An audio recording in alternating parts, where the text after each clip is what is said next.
I can start. Alright, so first thing, we have Inherited Envelope. For 3, it's an artifact that says, when it enters the battlefield, the ring tempts you, and you can tap it to add 1 mana of any color. Not a big fan of mana rocks. We had a brief discussion about this one for a few seconds before the stream started, but not a big fan. Ring tempts you is kind of nice here. If you need fixing, I guess you can play it. This is for me in a D tier, and I'm just gonna start it as a D. I don't know if it's gonna climb. Mana rocks, like 3 mana just to add a mana rock in game, has never been good. But if you want the ring to tempt you, if you wanna play some multicolored pile, it's definitely not too bad. At D, like it would probably be D minus if it didn't tempt you, or an F. I agree with the D. I don't have much to say. I don't like it. Some decks can use mana rocks better than others, and then maybe it's D plus. But not a super interesting card. Yeah. You have it as a D as well. Lembas bread for 2. It's a food, an artifact, and when it enters the battlefield, you scry 1 and draw a card. For 2 and a tap, you can sacrifice it to gain 3 life. When it's put into the graveyard from the battlefield, its owner shuffles it into their owner's library. Not that many, like it's just a food for 2 mana, but it replaces itself, like it's basically like scry 2 mana, scry 1, draw a card, make a food. It's not instant or sorcery. If you have some use for food, I think it's still a bit too much to pay. I don't think that you want to make food like this, so I'm just gonna give it a D as well. Like it's not, definitely not unplayable, right? It's just replaces itself and you can gain life. Not many things really care that much about sacrificing permanents from what I saw. Maybe I'm wrong. I actually think if this is gonna be playable, it's not gonna be in the decks that like specifically care about food, because they really, like, green-white is the main color pair that care about food, and that seems to be pretty aggressive. You want to use the food in an aggressive way. I don't think you want to be spending 2 mana to do this like very unimpactful thing, and like like maybe some other decks can use this. It's like fine to put into your deck if you're a little slower, I guess, but I'm not excited about this. I'll give it a D as well. It's you want proactive ways to make food in Celestia, is what I definitely think. It's something, okay. So yeah, nothing special. Might be more important or more interesting for like blue-green if that's a deck, because you get yeah. Or maybe blue-white, where you want to draw the second card. But you're gonna see. Right now, not a big fan with the commons that I saw. Shire Scarecrow. For 2, it's an artifact creature. It's a 0/3 defender, and for 1, you can add 1 mana of any color, activate only once each turn. I don't know why you can activate it only once each turn. From a limited perspective, at least. It's, I mean, okay, it works for multicolor things, right? It can block the ring bearer until you get the 3rd ability. If you really need this in your multicolored pile, I still don't want it. Like, if you're gonna be tempting as well, it's really bad because it can't attack. I want a D minus. I'm just gonna, no, D. I'm gonna start as a D as well. Like D, it fills a role. It's not the best thing to do that, but like I would rather have Racer a billion times, and it's not like Racer was crazy in the last set. So just a D. I don't like it at all. Yeah, I'll go down to D minus, mainly because if you are in some kind of a multicolored deck, I just like the mana lit more. Yeah, that's also true, and it's like you can't tempt on this as well. That's kind of really bad. Can OP on the 4th step, unblockable. It can't attack different. It can't attack. It has defender, and it can't even deal damage to anything. Give it a D minus from me as well. It's just like a 0/3. They could have put like they could have made this actually ramp you, and it would not be overpowered. I think they could have made this just ramp you, but I didn't. Wizard's Rockets. For 1, it's an artifact that says it enters the battlefield tapped, and for X and a tap, you sacrifice it and add X mana in any combination of colors. When this thing is put in the graveyard from the battlefield, draw a card. Okay. It's like a treasure that can fix your mana in any way. It's very cool design. Very cool design, very cool flavor as well. But I think it's bad. If I want to fix, I don't want to fix with something that does literally nothing until I sacrifice it. That doesn't replace itself. That doesn't stick to the board. So I'm just gonna use it sometimes just to draw that card, and then I'm gonna be, damn, now I can't cast my splashed card. So I'm on a D- on this one as well. On a D for this, but I agree with everything you said. No. It's easy This is... I would be interested about this if it didn't enter the battlefield tapped, kind of. Because then it would effectively have a cycling for one. Yes. That would be huge. You could play your splash cards instantly of this. But entering the battlefield tapped is really rough for this card, I think. Or if it drew... I would be very interested in this if it drew the card on the battlefield, or when it entered the battlefield. Yeah, sure. If there is... I don't know. I was gonna say if there is a deck that cares about sacrificing and can sacrifice artifacts, but I don't still care about this. I still don't really. You got the first land, Great Hall of the Citadel for... Okay, it's just a land. So you tap it for colorless mana, and you can pay 1 and tap it, which is 2 mana in total, to get 2 mana in any combination of colors. Spend this mana only to cast legendary spells. Okay, it's fine if you're splashing just for your legendary creatures, right? That's fine, but still colorless mana is a big drawback. Like, I hate lands that make colorless mana. How many legendaries are you gonna splash? It could be fine, like it's common. It could be alright. I'm on a D for this one. I usually give this like an F or a D minus, but I'm on a D. I think this can work in some decks. Yeah, I'm on a D minus. I think this is the worst out of the ones we've seen so far. Personally, just because adding sure, this can fix for you, but then you're also adding colorless for your main colors, and it's so bad. It is, yeah, it's very do bad. That, so, and then it's only legendary spell, which is a decent amount of, but it's still rare. None of the commons are legendaries. None of the commons are legendaries, yeah. So, yeah. I kind of want to go to an F, but yeah, I think about an F as well, because commons are not legendaries. Yeah, but I think it's in an emergency, maybe you can use this if you have already good mana, but then I would assume that you also have better ways to fix. So I don't know. Kind of want to give it an F actually, instead of a D. I'm gonna go with an F. I started with a higher grade, but I'm actually on an F.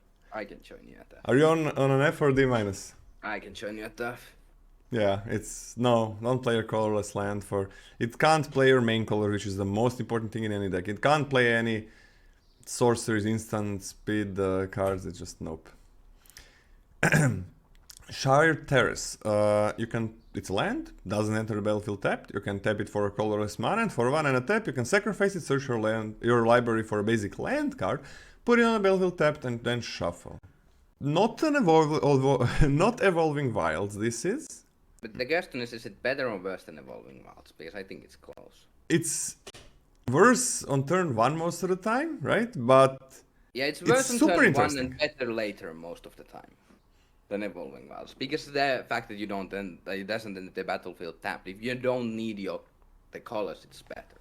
And later on you can maybe pay the 1 mana if you do so. You are paying 2 mana. Instead of obligatory 1 when you play it for Evolving Wilds. But if you have some other lands in hand, you can curve out easier with the Shire Terrace. I mean, this is not bad if you need to splash. But it's like 2 mana is so much. I'm gonna be on a D plus for this one. Yeah, I'll go C. I'll go C minus. The thing is, I think... This is weird. Evolving Wilds I would give a C or a C+, because I really like Evolving Wilds in 2-color decks. But this is kind of weird, because in your opening hand it doesn't... It's as hell. Yeah. Later on it is better than Evolving Wilds, most of the time. I don't think that quite makes up for the difference in early game. but it's interesting nonetheless. I'll go C minus. I was thinking about C minus, but it's still D plus for me. I think 2 mana is most of the time gonna be too devastating to pay for. You're onto the With the you're paying 1 mana.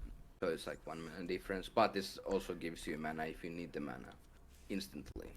But it's colorless. Okay, you can go on and read the uncommon colorless cards. Very weak colorless commons, by the way. We are back to the times where colorless needs to be weaker because it goes in any deck. Yeah. First up, Barrow-Blade. 1 mana for an artifact equipment. Equipped creature gets +1/+1. It is an equip cost of 1, so that's already a sword. Whenever equipped creature blocks or becomes blocked by a creature, that creature loses all abilities until end of turn. I guess? Okay, question. Does this work against the ring bearer? I don't think it does, because I think the ring is like kind of attached to the creature. Yeah, it's attached to the emblem, not the creature. Yeah, I mean, I'm not. The sword rarely is good. Usually it's in fact pretty fucking bad. There have been some very rare exceptions to this, but I'm not excited about it. So there lose all abilities is like nice upside, but it's not really that relevant most of the time.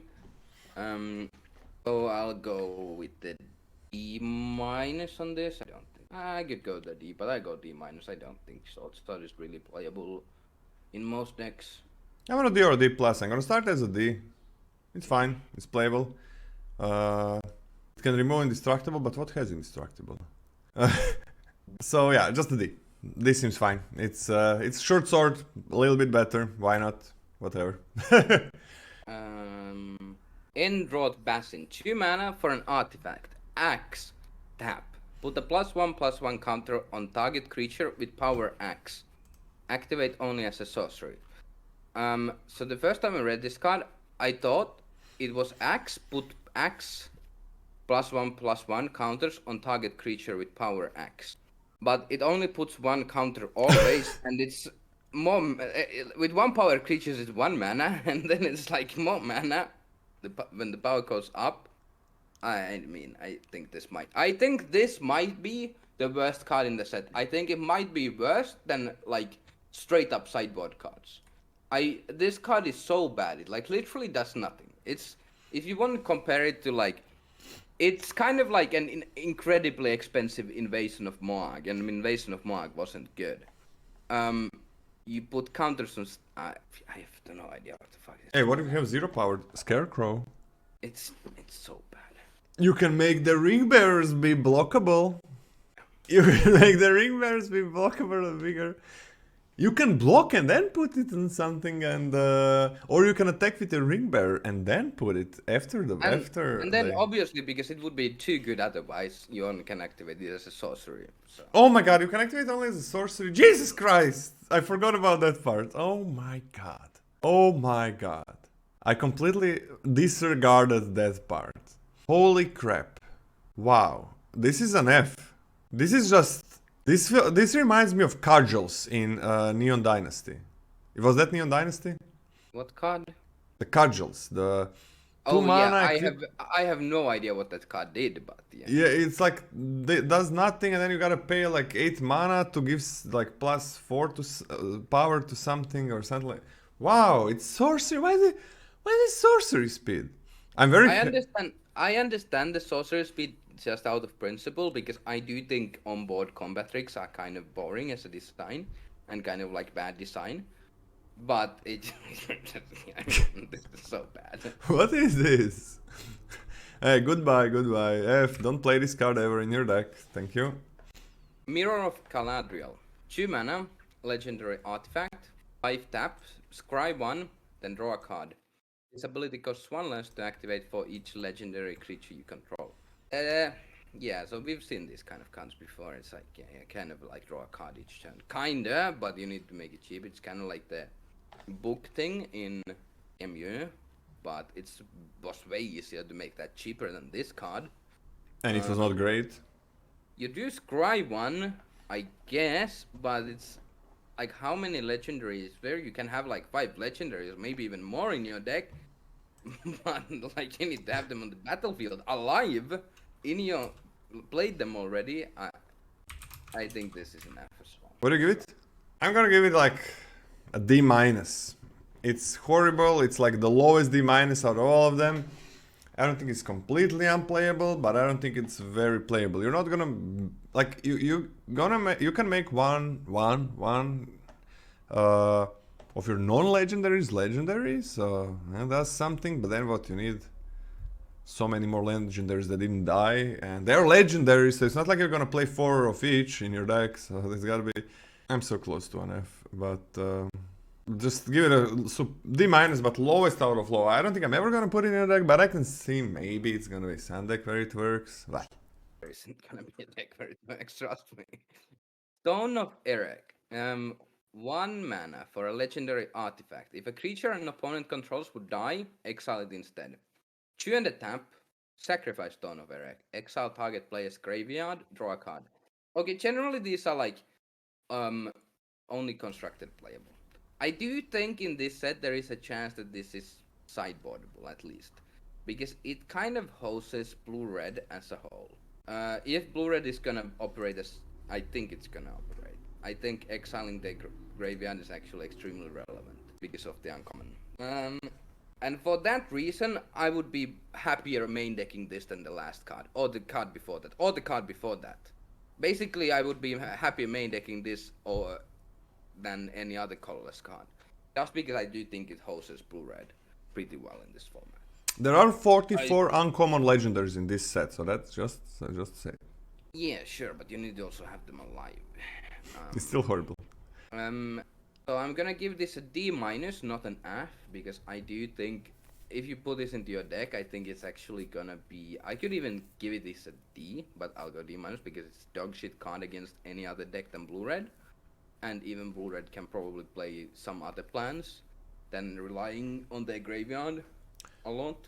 I'm gonna be. But it's very good against the blue-red or like it is kind of good against the blue-red uncommon because there's that one uncommon, right? For instance, in sorcerers. Yes, so I do think this is actually a decent sideboard card in this set. Yeah, I think it's completely unplayable. Just very, very, very easy F for me. I'll go D minus. I'll go D. I think this is a D minus. There's like that red-blue card seems pretty bad to me. Oh, I disagree. I think it's very. It's pretty damn bad, and unless you're milling yourself, and I mean, I don't wanna play against that one single card that. I think if blue-red is good, I've been theory crafting blue-red because I love how blue-red looks in this set. Not that it's gonna be busted by any means, but I just love how the deck operates. It's really nice. Yes, I'm in love with the blue-red uncommon. Yes, basically. Okay. And I think blue-red is gonna be built around the uncommon as a whole. If blue-red is gonna be a decent deck. If it's not gonna be a decent deck, then I guess the uncommon. All right. I do think this is a decent sideboard card. So, okay, we can give it a sideboard grade. I'm okay with that. We can give it a sideboard X. That seems fine. The Grey Havens. Legendary land. When it enters the battlefield, scry 1. Tap add colorless or tap add 1 mana of any color among legendary creature cards in your graveyard. I mean, scry 1 is nice, but you don't need to have creatures in your graveyard before. You can put them there with the second ability from the ring, I guess. Yeah, I guess. I don't know. Yeah, I'll go D minus. Yeah, D minus seems fine. And you don't want more than one of these, so. You don't want to sack your lands because you played a new land? Does anything work with legendary permanents? I think everything is legendary creatures. I have no idea. I think everything is legendary creatures. Oh, next one. Anduril. Okay, by the way, colorless commons, uncommons seem like pretty garbage. They're not gonna enhance the other colors that much. So yeah. Anduril, Flame of the West. For 3, we got a legendary equipment. Equipped creature gets +3/+1. Equip cost is 2. That's 5 in total. Whenever equipped creature attacks, create 2 tapped 1/1 white spirit creature tokens with flying. If that creature is legendary, instead create 2 of those tokens that are tapped and attacking. That is pretty good. It costs a lot. It doesn't boost that much. Toughness. But I mean, the reward is there. The reward is there, and you are gonna have legendaries as well. There are 44 legendaries, and you are gonna make your legendaries. It is not. It is very, very easy in this set to have a legendary creature on the battlefield. Now, if something requires you to have like them in the graveyard, like the last one, to have multiples, that's a different story. But just having a legendary creatures, it's super easy. It is super duper easy. Yeah, you're more often than not you are gonna be making 2/1/1s that are tapped and attacking, and that's huge. I think this card is crazy powerful. I would like it to be top end in my decks though. There are a little bit of some equipment synergies, I guess. Small amount. I kind of don't want to give it a bomb grading. I want to give it a B+, but maybe it's a bomb. The thing is that you do need to attack, right? You're spending a lot of mana and you do need to attack. I think I'm gonna start as a B+. Do you think it just deserves a bomb ratings, NCA, or are you down on it? I'm on a B or a B+. The problem is, they're like very good equipment generally have the same problem. It was even it has been the case with the swords and stuff. That have very powerful abilities that they still are kind of bad when you're behind. Yeah. Generally, and also like they can put you behind. Like if your only option is at some point play this and equip it, or you need to kind of take the risk, you kind of do get destroyed by removals. The ability is obviously very powerful, but I do think equipments that have very powerful abilities do have, especially if they're this expensive, have enough problems that I'll go B+ as well. But I wouldn't be surprised if it's slightly lower. So. What do you give it? A B? B+. Yeah, I'm gonna stay on B+ as well.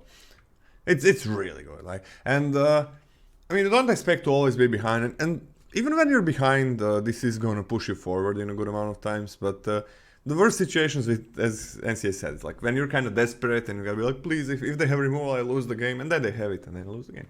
But yeah, still extremely powerful. Glamdring. For 2, it's a legendary artifact equipment that can be equipped for 3. Equipped creature has first strike and gets +1/+0 for each instant and sorcery card in your graveyard. Whenever equipped creature deals combat damage to a player, you may cast instant or sorcery spell from your hand with mana value less than or equal to that damage without paying for its mana cost. Alright, so... Guess first strike on the defense. Or a D-. What do you give it? F or a D-. Which one do you want to give it? Yeah, this is different. This is very different from the last one. You can just think about all the best scenarios, but so the ability doesn't do anything for me. Like the ability just doesn't do anything. Sorry, the second ability where you're. Whenever you have this something like pay a lot of mana, blah blah blah, and cast instant or sorcery from your hand, it's usually garbage. So it's it is so much to pay. Like let's say it even gives you like what it doesn't do. It gives you the first strike, right? If it gives you like 5 or something. Do you remember Brothers of War? There was a halberd. That was way better. It was fine in some decks. The halberd. I think the halberd was way better than this one. Yeah, but it was like fine in some decks. It was way better, but like it was fine in some decks. And it still wasn't great. I'm gonna be on a D+. I think it can be alright, like as your top end and you're cycling a lot. I don't know. It's pretty garbage though. Like it's pretty garbage. Yeah, I'm on an F. I don't. The fact that this doesn't give any keywords, I think, it's just extremely. It gives a first strike on defense as well. Oh, equipped creature has first. I'll go D+ as well. I didn't realize that it gives first. Oh, if it didn't give first strike, it would be unplayable. It's just unplayable. That's it. There is nothing to talk about here.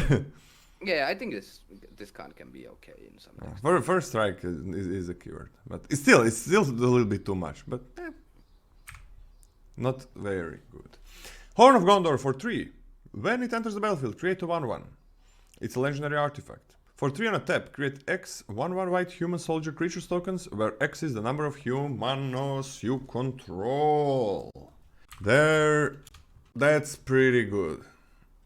It works with itself. That's pretty good. It makes a 1/1, right? So it's not just you need to have everything on the board. There is a good amount of humans, and there's 29 humans on common and uncommon. And there are a lot of humans on common as well. So sure, you need to be have a board or something, but you do this 2 times and there is a good chance you are gonna win. So I'm just gonna give this an A-. I think it's a bomb. Of course, sometimes it's gonna be garbage, but I think a lot of times they just is gonna win you the game. In white, depends on the deck you're playing. Like every color has a decent amount of humans, but white just has a ton, and it does make a human itself. Yeah, I'll go B+. This like has similar problems to the equipment in my mind. But it does kind of, at least if you have like 6 mana, let's say, you do get a few humans, at least a couple humans. I can see this being an A- for sure, but I'll still disagree. It's not even that bad on, like, if you play a human on turn 2, and then you play this, it's not even that bad. Yeah, I think the best case scenario is that you play this on turn 3, like, because then you can start going off it. Alright. On to the next one. I'll go A- as well. You're A-? Alright. Horn of the Mark. For 2, we got another legendary artifact. Whenever 2 or more creatures you control attack a player, look at the top 5 cards of your library.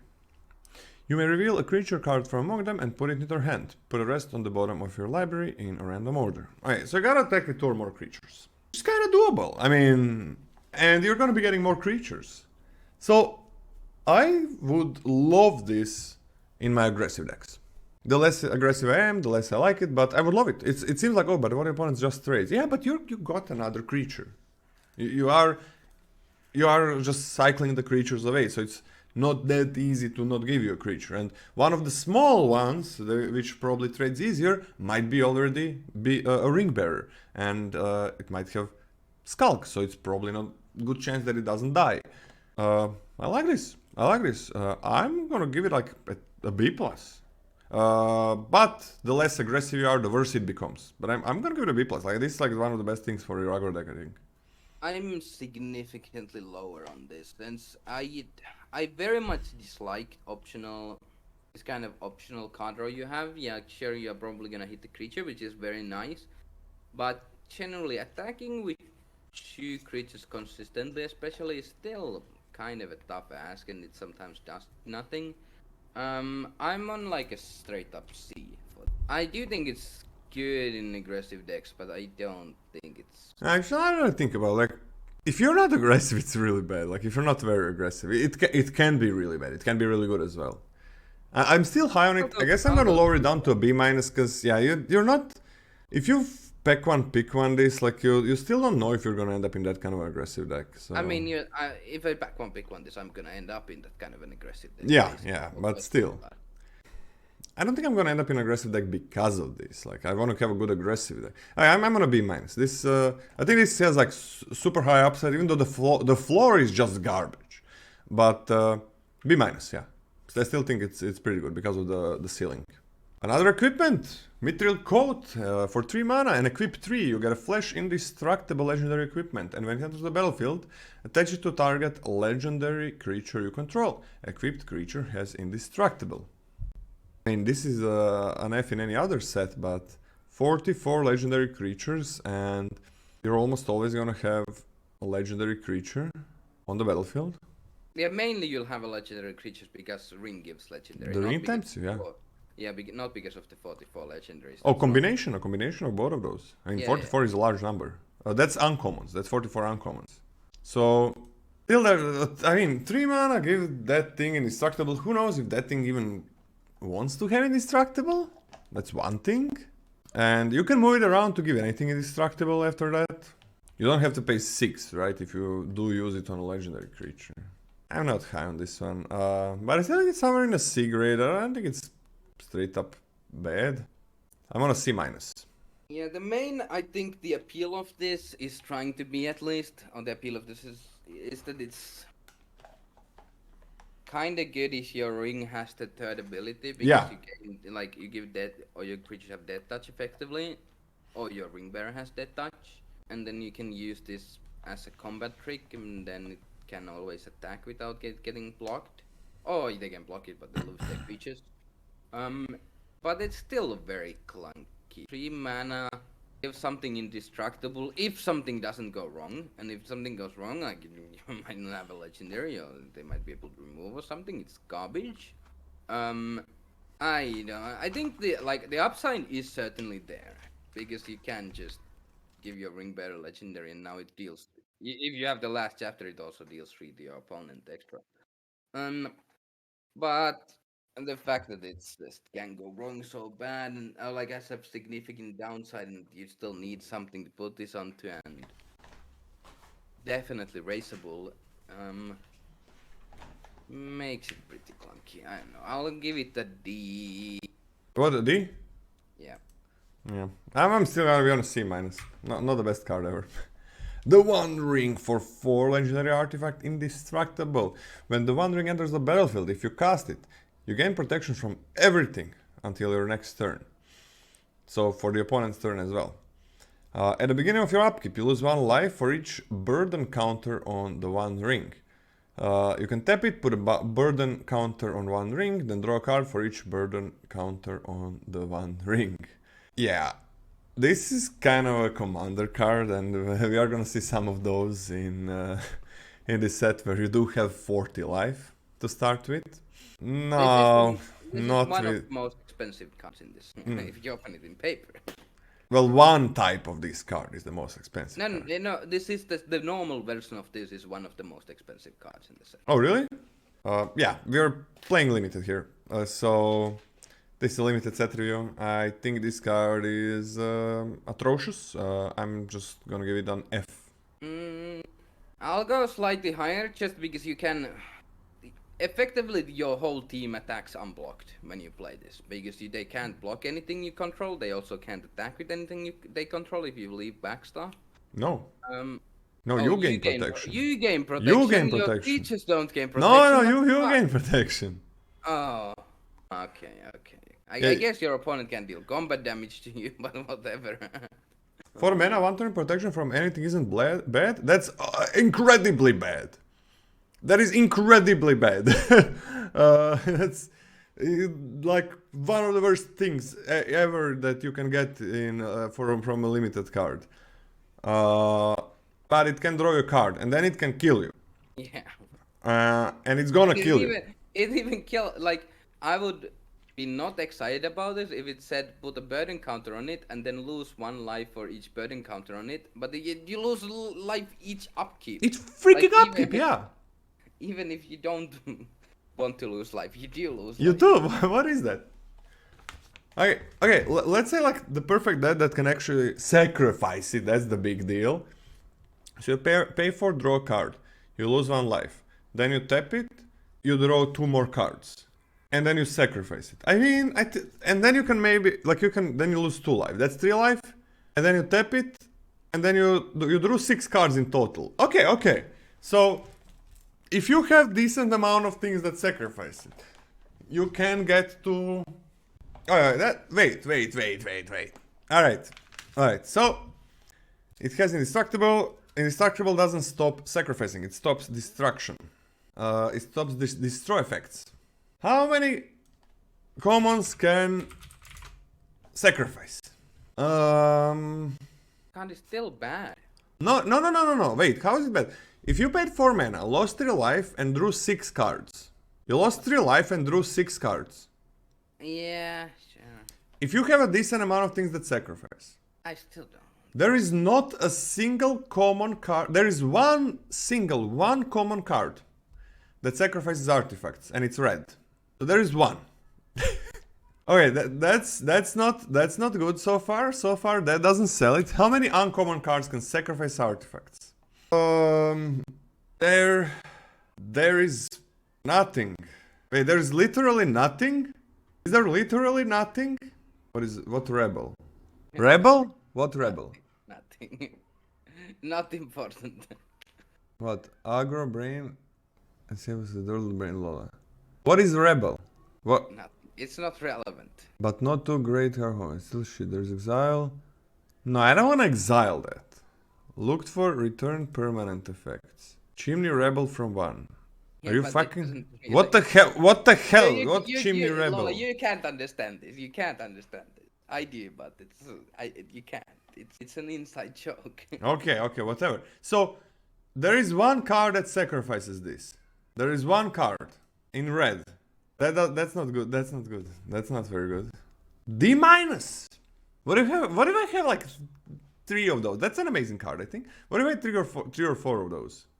I still wouldn't play this. D minus. D minus, baby. My question, Lola, can you? Oh, you can bounce it, I guess. I mean, Oh, I can spend mana. I can spend mana to draw cards and lose life. that and doesn't then I feel can good. spend Yeah, more that doesn't mana feel to good. bounce Yeah. thing. Oh, Okay, I'm on a D minus. This is actually gonna make one deck some in this format, and it's gonna be good there. Bam! I doubt it. Palantir of Orthanc. For 3, it's a legendary artifact. Okay, what can we see? At the beginning of your end step, put an influence counter on this thing and scry 2. Then target opponent may have you draw a card. Okay. If that player doesn't, you mill X cards, where X is the number of influence counters on Palantir of Orthanc. And that player loses life equal to the total mana value. Oh my god. Total mana value of those cards. This is actually amazing. This is a different thing. Like, shouldn't the one ring be more powerful? Ah, yeah, okay. We limited. Okay, I'm glad that Palantir is good. When freaking one ring isn't. Good is stretching it. Good is stretching it. I think it's amazing. Amazing. So, 3 mana do nothing for now. Scry 2, they let you mill, right? Scry 2 is not bad. Next turn, Scry 2 again. They let you mill. Probably get dealt some damage. Probably get like 2. You scry 2 each turn. Sure.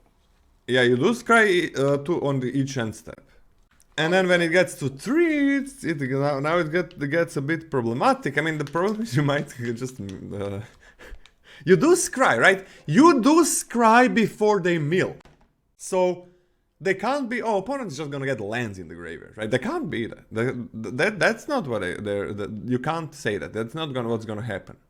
Because I'm scrying the lands on the bottom, and you mill the real cards. Oh, fuck yeah, this thing is a bomb. They will almost always die before you mill yourself out.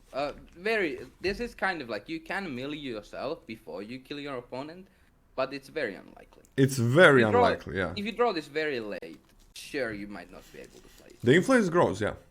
It's 1 card, and it's 2 cards, and it's 3. I'm on a A for this one. This is the best card we have seen so far. The best card. I agree. Nah, I disagree. Wait, I do think this card is good, but first of all, isn't. I guess it's probably good even in aggro decks. It's probably good. But it does go down in value. You gain more out of the life loss.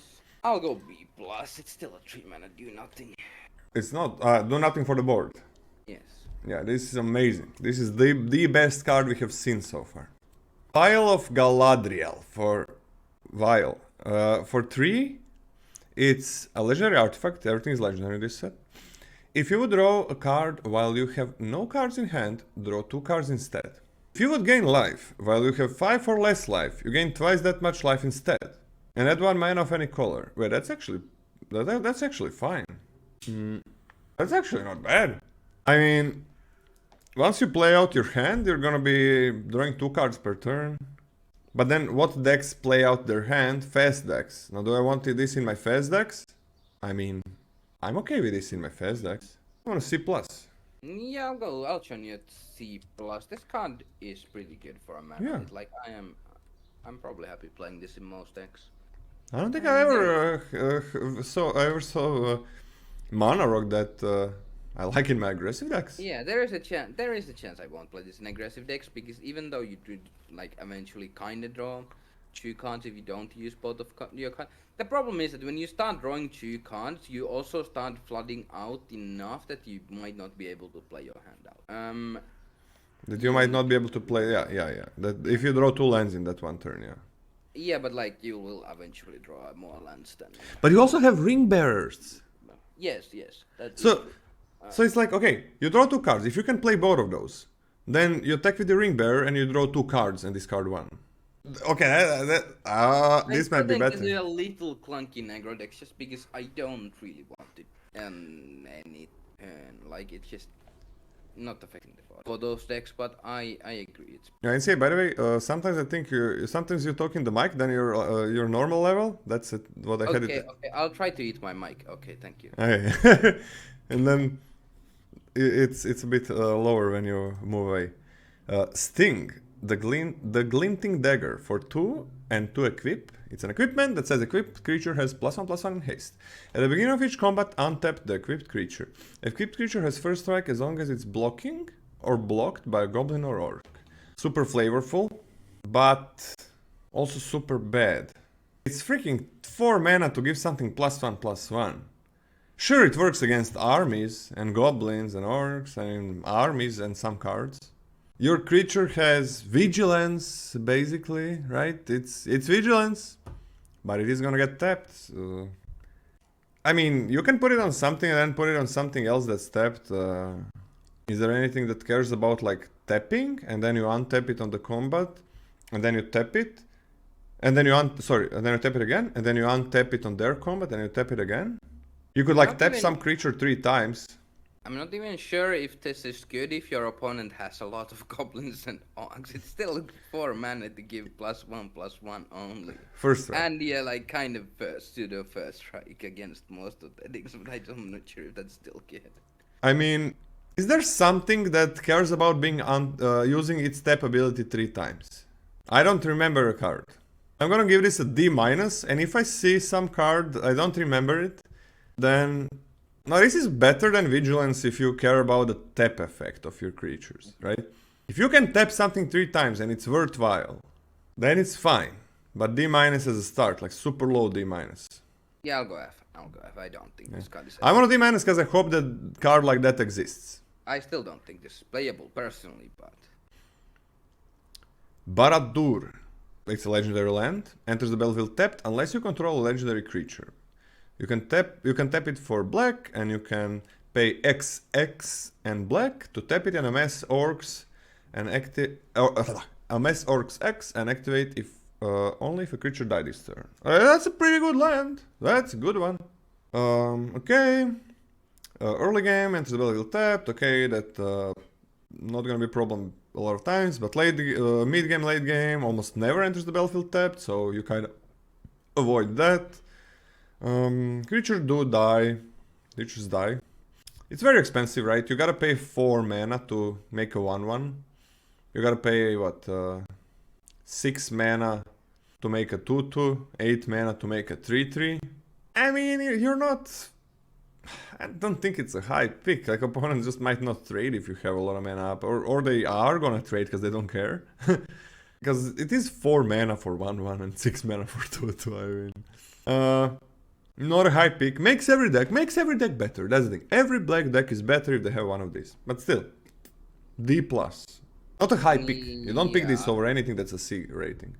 Yeah, I would much rather have a dual land in my 2-color deck, I think, than this. Yeah. Like, even though this is always positive for my deck, I would much rather. Yeah. This just mostly doesn't do anything. It's upside to have this, but it mostly doesn't. Yeah. Very minor upside.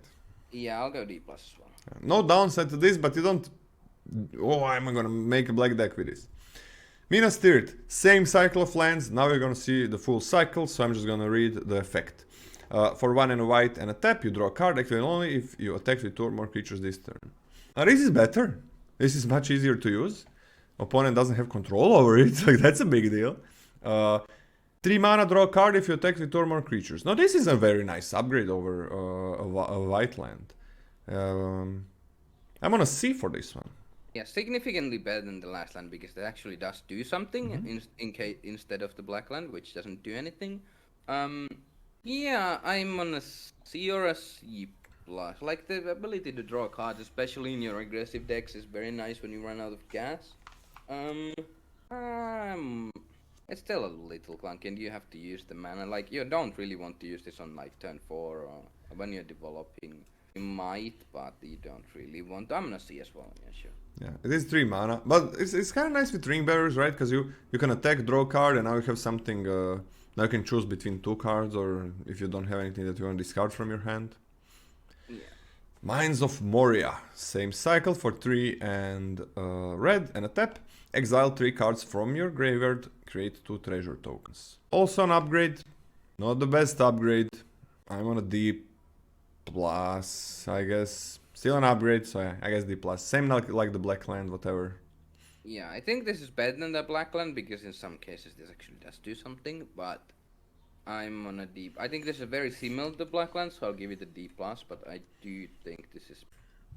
Mount Doom. For a tap, pay 1 life, you can add black or red. For a single colorless, single black and red, and a tap, Mount Doom deals 1 damage to each opponent. For 5, and black and red, and tap, sacrifice Mount Doom and a legendary artifact. Choose up to 2 creatures, then destroy the rest. Activate only as sorcery. Okay. Are all the legendary artifacts rares? I guess you can make an artifact creature a legendary. You can make the Scarecrow legendary. Yes. I mean, that's a pretty crazy payoff to making an artifact legendary. In 7-8 mana, I guess, effectively. So, how many artifact creatures are there? Nothing on uncommon? Uncommon, we have... Oh wait, one second. You can look for artifact creatures, yeah. We have the Trebuchet in black, which is really good. I think there is a Scarecrow. And does anything make an artifact creature? The ring is not a card. It's not anything. It's an emblem. You can't interact with it. Yeah. Yeah, but how are you gonna have a legendary artifact? Oh yeah, sacrifice the mythic card. That okay. Yeah. That's mythic or rare. How do you know? Yeah, sure. I mean, why are we talking about the ring? Sacrifice any of your legendary equipment and stuff. Let's talk about real life here. Well, having that Trebuchet, I think it's really good in black decks, and that's a real payoff. Now, the first effect, whatever. I mean, sometimes 1 damage matters. Why not? That's 8 lands in total, right? 5, 6, 7, 8 lands. But you kill everything, and you keep 2 of your best creatures. So you have that one in black, and it's common. I think this is actually this can be pretty good. I'm on a C plus, because if you have a couple of Trebuchets, I think this it's still 8 mana. I'm on a C. I'm on a C. I have 2 problems. I think first of all, I think Trebuchet is trash. Second of all, paying a life each time you want to add mana with this is extremely rough. Yeah, you must pay a life. Yeah, it's so rough. At some point, you just can't. And it's like really costly. Like, and yeah, you can deal damage to your opponent, which is kinda nice, I guess. Yeah, you can't avoid paying a life. Yeah, if you could add Colorless with this, I would like this land. I would just like it as a dual land in my decks if it were good at Colorless. Yeah. I'll go to a D, I think, because the paying life sucks. Yeah, I'm on a D as well. I forgot that it just never taps for... I'm so used to being able to tap this for Colorless. Yeah, I'm on a D as well. Yeah, it's... unless you have that artifact, I don't think I don't think if you... if you don't have an option to use the last effect, I don't think this is a D. I think this is an F if you can't do that. I'm never putting it in a deck otherwise. Yeah, I'll go D minus. Never mind. But I'm gonna put it as a D because it can be very powerful. But yeah, paying 1 life. I disagree. I don't think this can be powerful. Paying 1 life is. You can put me on D minus as well, but still, it's a D minus when you have the combo available. Yes, because the combo is trash. The combo is what? Trash. What? You kill everything except you win the game? Yes, but you have to have basically a rare because the trebuchet is trash. It's not like I'm gonna play the trebuchet because I have this card, because I don't want to play either one of these, really. You're gonna play the trebuchet. You're gonna play it not on day one, in a week. Okay, sure, but I'm never gonna think that it's a good thing to play the trebuchet. In a week, you're gonna be like, oh my god, give me all the trebuchets I can get. Yeah, if I have this one, okay, sure. Yeah. And you're gonna be like, oh, yo, Lola said the trebuchet is gonna be so good. Hey, this is one. I can't wait to get the trebuchet, because that's gonna be the one where... You know what I expect, actually? When we get to the trebuchet, we didn't talk about it, it's a black artifact creature. I think that's when you're already gonna change your mind about it. I don't think so. Yeah, I don't think it's gonna take a week. I think it's gonna take until we get I think it's a loady. Okay. Anyways, we're on to the Rivendell. For 1 and a blue, you can tap it to scry 2, activate only if you control legendary creature. This might be the best one. It's similar to white. Yeah, I'm on a C+ for this one. You're basically always gonna have legendary creature in this format. Because of the ring bearers, yeah. Scry 2, pretty good. Only 3 mana. You don't have to use it as a sorcery. This is a really nice upgrade over an island. C+. Yeah, I'm gonna C because I gave the white land a C as well. I could bump both to a C+, but they don't... The white land's ability is better, but this is easier to activate than the What do I give to white land?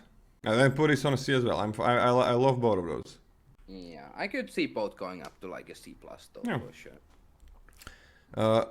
The Shire. For 1 and a green and a tap an untapped creature you control, create a food token. I mean, it does something. Yeah, give the blue one a C+ from me, actually. Yeah, I changed mine to as well, the C+ for both, because I want to give this a C. Yeah, Though this... I think it's significantly worse. Yeah. Like, kinda. I want to see for this one. It's fine, yeah, why not? Oh, we are done with the colorless, and onto the multicolor. Well, you can lead the way. I know you prefer reading uncommons and commons over the rares. Yes. Oh, I need to do that. So colorless cards kind of bad until we get to the rare cards where they become better. So not much power coming from the colorless. Yeah, like usual. Yeah, we've had some exceptions, but usually they don't bring much. Okay, first up, Arven Undomil. I have no idea how to pronounce that name, and hopefully I never have to try again.